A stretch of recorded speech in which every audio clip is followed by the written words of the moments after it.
Stranger ही गैंडल्फ है। मैंने तो ये तभी कहा था जब इसका पहला सीजन रिलीज हुआ था, और इसके पहले एपिसोड में यही कहा था कि भाई ये स्ट्रेंजर गैंडल्फ है। पता नहीं लोग क्यों मेरी उस वीडियो को लाइक नहीं किया। फिर मैं टाइम टू टाइम और भी बहुत सारी वीडियोस बनाई और मैंने हर बार मेंशन किया कि ये स्ट्रेंजर गैंडल्फ है। तो फाइनली इस सीजन के लास्ट एपिसोड में ये कंफर्म्ड हो गया कि ये गैंडल्फ है। तो भाई अब तो मेरी इस वीडियो को लाइक कर दो। Anyway, the rings of power season 2 and हो गया, और सच कहूं तो ये सीजन 2 बहुत ही ज्यादा पावरफुल था। मतलब कि किसी ने सोचा नहीं था कि Amazon प्राइम में सीजन 2 में इतना बड़ा चेंजेस करेगा, और यकीन करो कि एक बड़े लेवल का उन्होंने कमबैक किया है। और मेरी नजर में ये one of the best fantasy series है Amazon प्राइम की। वैसे सीजन 2 में जो इन्होंने चेंजेस किए ये लाजमी था, क्योंकि जो इसका फर्स्ट सीजन था उसको लेकर लोगों की एक्सपेक्टेशन बहुत थी जो कि पूरी नहीं हुई। वजह यह थी कि फर्स्ट सीजन में ज्यादा बैटल्स नहीं देखने को मिली। दूसरा के जैसा कि इस सीरीज का नाम है द रिंग्स ऑफ पावर, तो इसके पहले सीजन में रिंग्स का ज्यादा कोई जिक्र नहीं है, जस्ट लास्ट एपिसोड को छोड़कर। तीसरा, सारन को छुपा के रखा,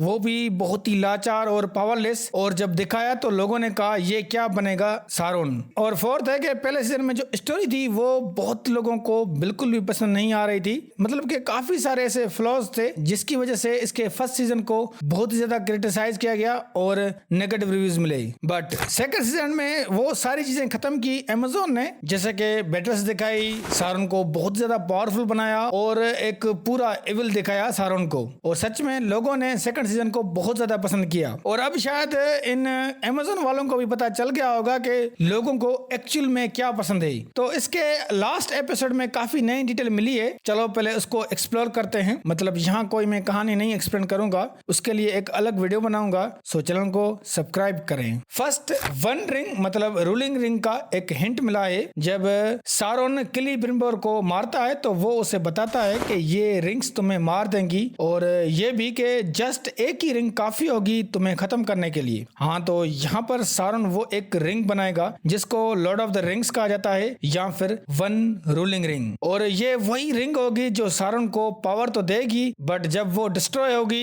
तो उसी के साथ सारोन भी खत्म होगा। किलीब्रिम्बोर ने सारोन को कहा कि ये रिंग तुम्हें अपना गुलाम बनाएंगी, और ये बात सच भी है, जो कि वन रिंग होगी वो सारोन के लिए हर चीज होगी, और उस वन रिंग के लिए कुछ भी कर सकता है। सारोन वो रिंग अपने लिए तो बनाता है, बट उसको शायद पता नहीं कि वही रिंग इसको एक दिन खत्म करेगी। दूसरा, नार्सेल तलवार। अब इस तलवार के बारे में पता चला है, अब ये तलवार बहुत ज्यादा इंपॉर्टेंट है, क्योंकि ये तलवार ही थी जिसने सारोन के हाथ की उस उंगली को काट दिया जिसमें वो वन रिंग पहनी हुई थी, और वो काटने वाला था इसिल्डोर, जो बेटा है एलिंडल का। और यहाँ पर ये तलवार मिरियल देती है एलिंडल को। मतलब कि जब war of the last alliance होगी तो शायद एलिंडल उस बैटल में मारा जाए, और फिर ये तलवार इसिल्डोर के पास आएगी, और इसी तलवार के साथ वो सारोन का सामना करेगा। और हमने एलिंडल को देखा कि वो निमेनोर किंगडम छोड़ गया है, और मुझे ये इतना यकीन है कि वो सीधा गया होगा मिडिल अर्थ ग्लेडियल के पास।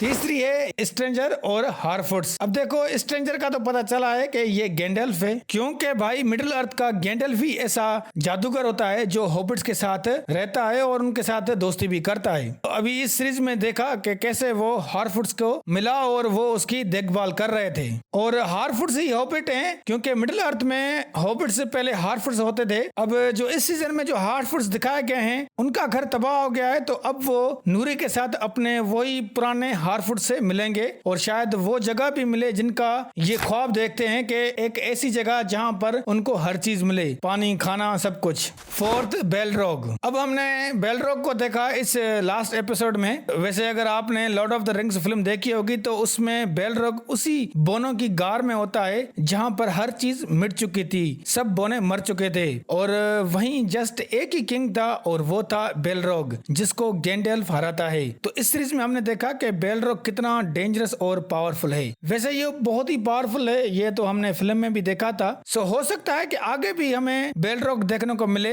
और फिर कैसे बेलरॉग खजादुम को खत्म करेगा और वहां के सभी बोनों को मारेगा भी, क्योंकि थर्ड एज में खजादुम एक खंडर जैसा बन जाता है, और ये अभी सेकंड एज चल रही है। 5, ये डार्क विजर्ड। अब देखो, सबको लग रहा है कि ये डार्क विजर्ड सारूमान है। ये भी लोगों को पता नहीं हो कि सारूमान एक व्हाइट जादूगर में आता है, ना के डार्क में। सो टोटल 5 जादूगर मेंशन किए गए हैं मिडिल अर्थ में, जिसमें एक है Gandalf the Grey, Saruman Saruman the White, Radagast the Brown और 2 ब्लू जादूगर हैं जिनके नाम नहीं पता। सो अगर ये डार्क विजर्ड नहीं है तो पक्का ये सारूमान होगा, और अगर नहीं तो आप ये समझ लो कि ये ब्लू जादूगर है। वैसे ब्लू जादूगर होने के बहुत ही कम चांसेस हैं क्योंकि ये हमें सारूमान का कोई यंग अवतार लग रहा है। वैसे ये अभी जस्ट मिस्ट्री रखी है मेकर्स ने, जैसे कि पहले सीजन में स्ट्रेंजर की रखी थी। सो मेन चीज यही डिटेल मिली है इस एपिसोड में। बाकी ये एपिसोड बहुत ही अच्छा था अपने 7th एपिसोड की तरह। मतलब कि अगर हम इस सीरीज को देखें तो आपको सबसे ज्यादा मजा ये 2 एपिसोड ही देंगे। वैसे सेकंड सीजन में हमें एक सेटिस्फाइंग मिली है, मतलब कि ये नहीं कि इसका क्या हुआ, अब क्या होगा, आगे हमें और क्या क्या देखने को मिलेगा, इस तरह के सवाल जहन में नहीं आ रहे हैं, और यही चीज सेकंड सीजन को बहुत ही अच्छा बनाती है। हाँ, बस हम चाह रहे थे कि रूलिंग रिंग इस सीजन में बन जाए, बट वो नहीं बनी। मुझे लगता है कि अमेज़न ने कहा होगा भाई वेट कर लो, 3rd सीजन में अच्छे से दिखाएंगे, और हम भी यही कह रहे हैं कि इस रूलिंग रिंग को अच्छे से दिखाएं ताकि पता चले कि ये कैसे बनी। तो overall rings of power season 2 के मेकर्स ने काफी सारी चीजों को हाईलाइट किया जिसमें ऑडियंस को पता लगा कि आगे सीजन 3 में क्या क्या होने वाला है। वैसे इस पर हम और भी डिटेल में बात करेंगे कि आगे क्या क्या हम एक्सपेक्टेशन रख सकते हैं। वैसे मैं सेकंड सीजन पर पूरी स्टोरी एक्सप्लेनेशन वीडियो बनाऊंगा, सो उसके लिए चैनल को जरूर सब्सक्राइब करें, और अगर ये वीडियो अच्छी लगी तो प्लीज लाइक करें।